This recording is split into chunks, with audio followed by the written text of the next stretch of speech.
Hi, everybody. This is Sullivan from JCSI. I'm here today with Peter Garneau in another interview series for our Talent Chronicles series. Thanks for joining us today. Great to be with you. So you're a very highly accomplished recruitment professional with experience working in international organizations and world-renowned retail brands in apparel and fashion industries as well.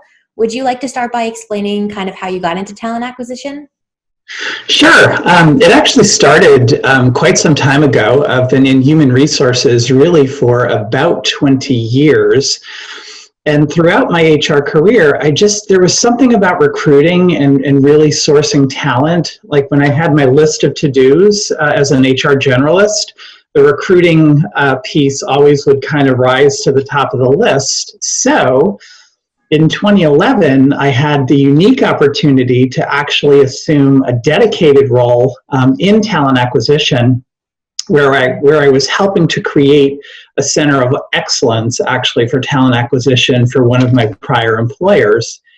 And, it was just an amazing opportunity to do a real deep dive and to really, search for the best of the best as it relates to luxury retail and having to have, really the finest client experience. So for me, it was that passion for finding, really great people.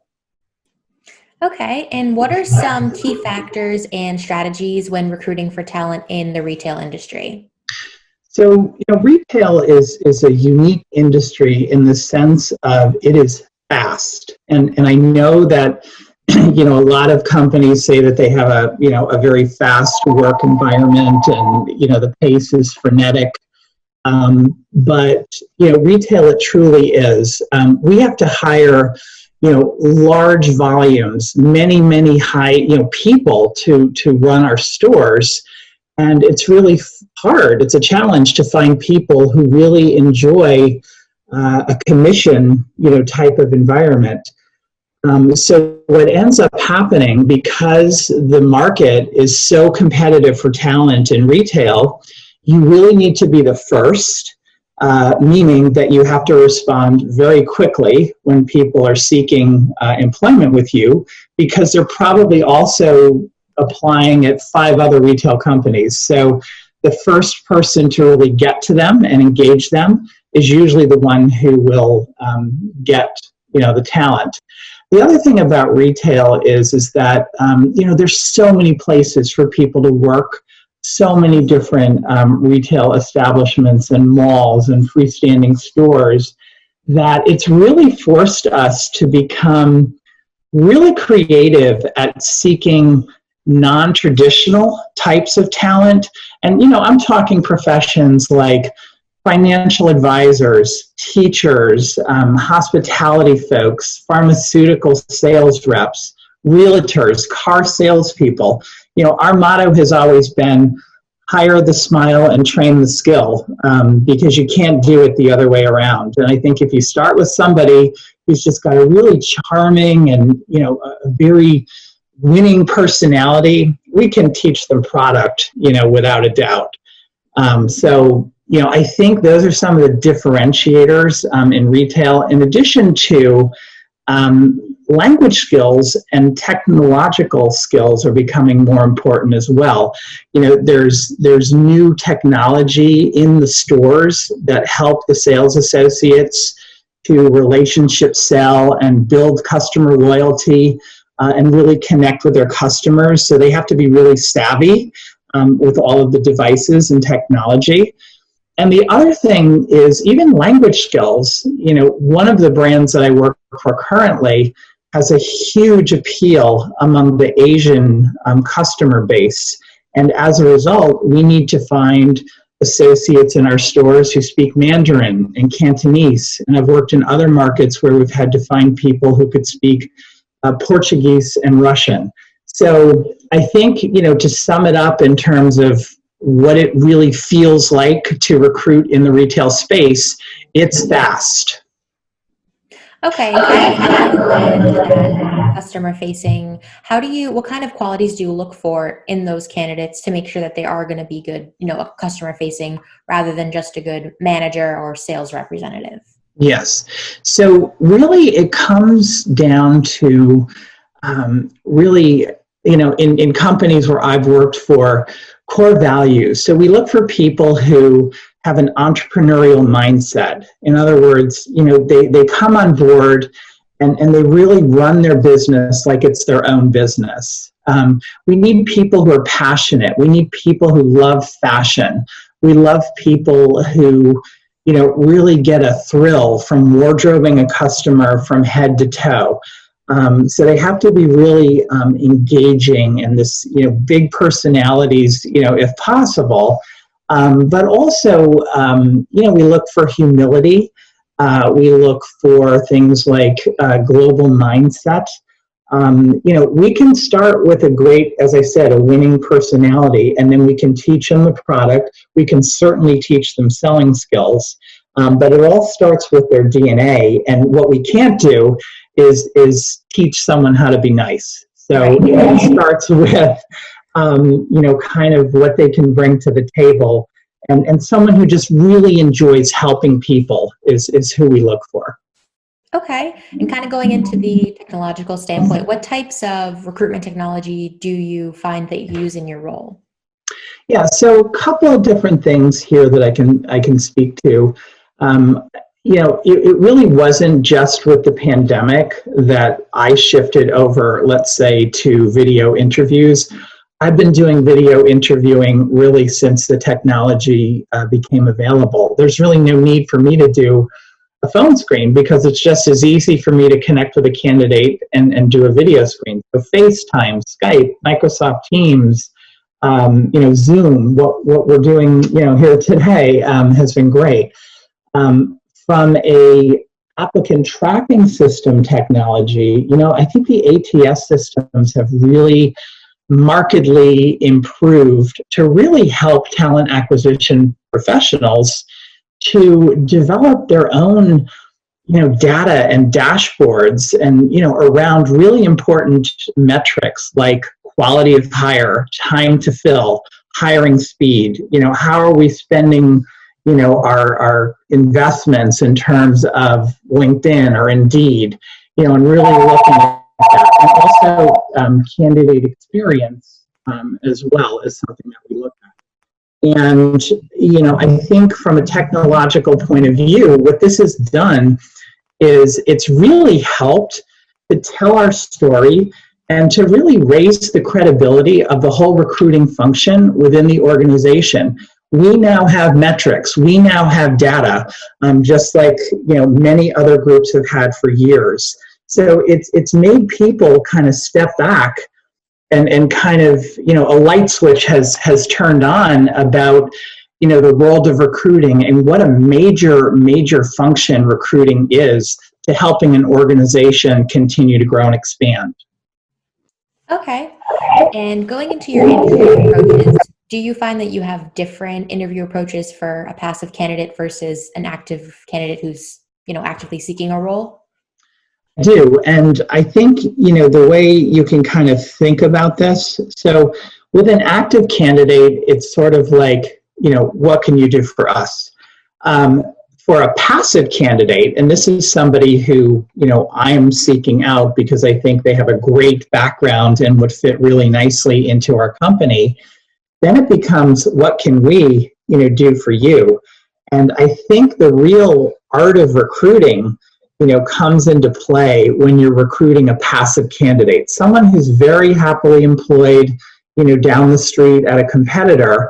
And really, it's an art of engagement. It's really selling the benefits. Okay, so you want a career in retail, then you got to hear me out because we've got a really great story here. And really focusing in on the things that are really important to a candidate in retail. Talk about your financial results. Talk about your growth. Talk about your culture, your core values. Talk about the product. And really what I try to do to further engage a passive candidate is I look at their resume and I try to advise them, well, if you were to make a change from where you are currently to come with us, this is how this opportunity could potentially help your development. We are an international Parisian French luxury company in growth mode, so many opportunities. It's a great culture in retail, and I've experienced many, and I can actually speak to, the culture. And, it really becomes an art of getting this totally passive candidate excited about the prospect of what it could mean for them to actually, leap into this new opportunity. I think that's where the challenge is. It isn't, it's less so with an active candidate, and that's where your typical screening, comes into play. But that's where I think the thrill is, and that's what I love is being able to get somebody super excited who didn't even know, they might be interested in a new opportunity. Right. And when you're looking, at past candidate experiences and you're in these interviews, are there any specific things that you are looking for in a past experience, or are there things that you're not looking for? For us in retail, it really is, I try to get a sense from the candidate of, in a general sense, their general service orientation, but then digging in deeply in terms of, asking them things like, how do you grow your customer base? How do you build your business? How do you create customer loyalty where a customer really does want to come back and shop because of you and not necessarily because of the brand or the store?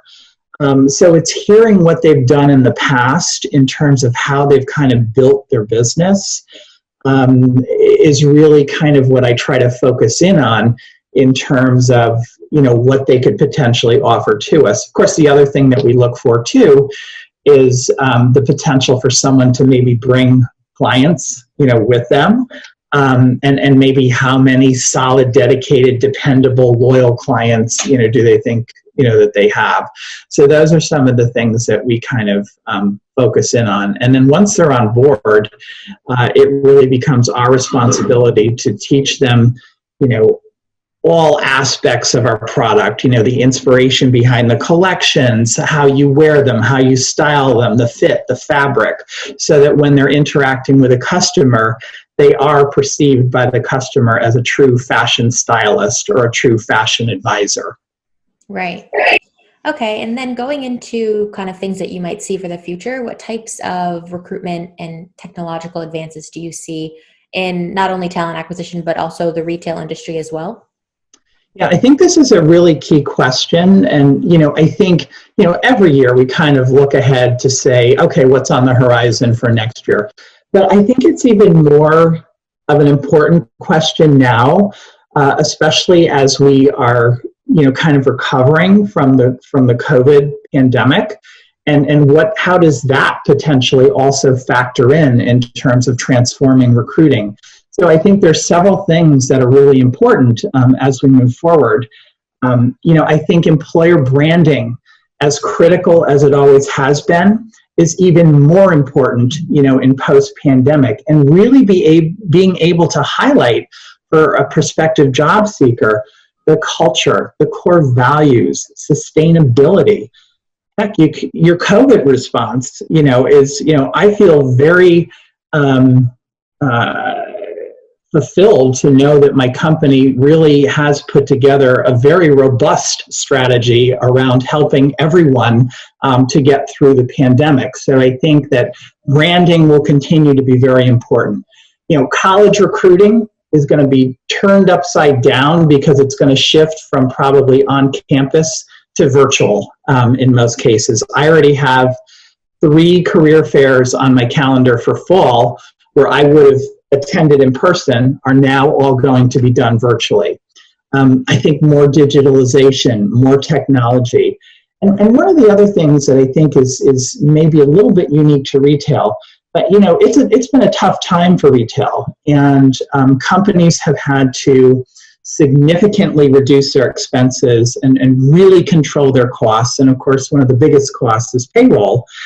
And, there are those still very critical roles that need to be filled. So what this has caused is really looking more at internal mobility and really looking at how can we upskill someone to move them, into this function. They're already a great culture and core values fit, so let's develop them. And down the road, that will also influence retention in a positive way. So I think there's going to be more of a focus on looking internally for talent. And then finally, I think, continuing to tell the story through data and metrics is really going to see, it's going to become more important as we move forward, I think. So I think those are some of the trends that I think we're going to start to see as we move forward in this post-pandemic world. In terms of the data and metrics that you had just mentioned, what types of analytics do you measure to make sure that the retention that you're hoping to get is met with the candidates that you're onboarding? So there's several things that we look at. There's an HR dashboard, but there's also a talent acquisition dashboard. From a talent acquisition perspective, we focus on things like quality of hire. We focus on hiring speed. In other words, how long does it take a candidate from the date they applied to the date they receive a job offer? We look at time to fill. We look at candidate experience. We actually give a candidate survey to everyone who gets interviewed at whatever stage in our process. We also look at referral sources, and we look at offer acceptance rate. We also look at turnover as well. And, interestingly enough, as it relates to turnover, I think everyone needs to keep in mind that, retail in general is a higher turnover industry. We do a lot of part-time. In my current company, it's probably 70% part-time, 30% full-time. So because of that, there is a higher level of turnover. But, there's been a lot of studies around particularly employee referrals. And I am so passionate about an employee referral program. And for us, it actually accounts for 33% of our total hires.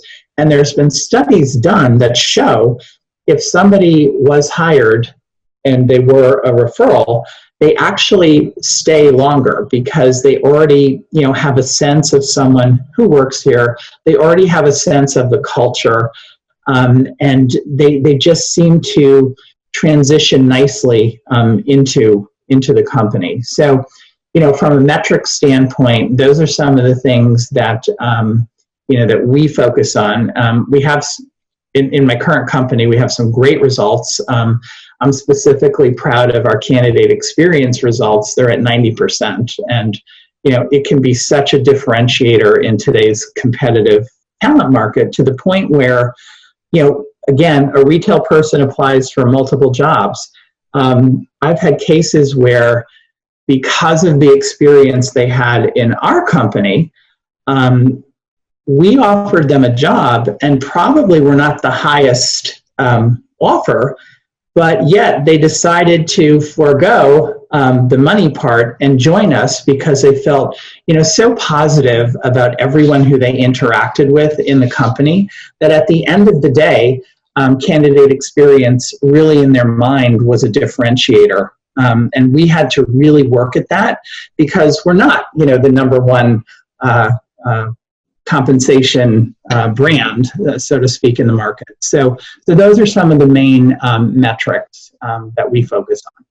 Okay, that's an interesting point on the candidate experience outweighing the compensation, because you would think it would be the opposite. Yes. Were there any final thoughts, anything you didn't get to touch upon that you'd like to share? I was thinking about this, and I think that what I would like to just, kind of quickly talk through very briefly here is maybe just some tips for recruiters. I'll say for retail, but probably they're general tips for anyone in the profession that would, in my opinion, differentiate mediocre from great.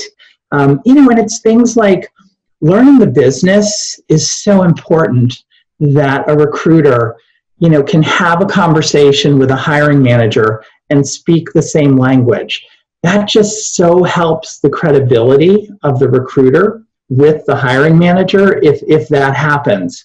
And I think it's so important that if I was designing an onboarding program for a new recruiter, I would have them, as part of their onboarding, to spend a week in a store. What better way to learn the field roles but to go out there, see them, observe them, participate. Much better experience than reading job descriptions, in my opinion. And you have the ability to start to develop relationships with the hiring managers. So I think spending time in the field initially up front is super important. And then I think, maybe once a quarter, go out into a store and spend a day there so that you're always, you're fully immersed in the business. I think being proactive in how a recruiter communicates is so important. They should be proactive. We should be giving updates to hiring managers before the hiring manager asks for one. Maybe it's an ongoing, weekly, reoccurring touch base that we have regarding a search. Getting back to people, within the same day is so important. And I think that focusing more on pipelining and, having conversations with candidates, even though you might not have a role available, is so important for pipelining. And networking, so important.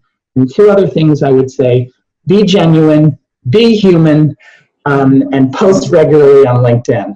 I think those are some tips, that I could share, things that I've learned in my recruiting career.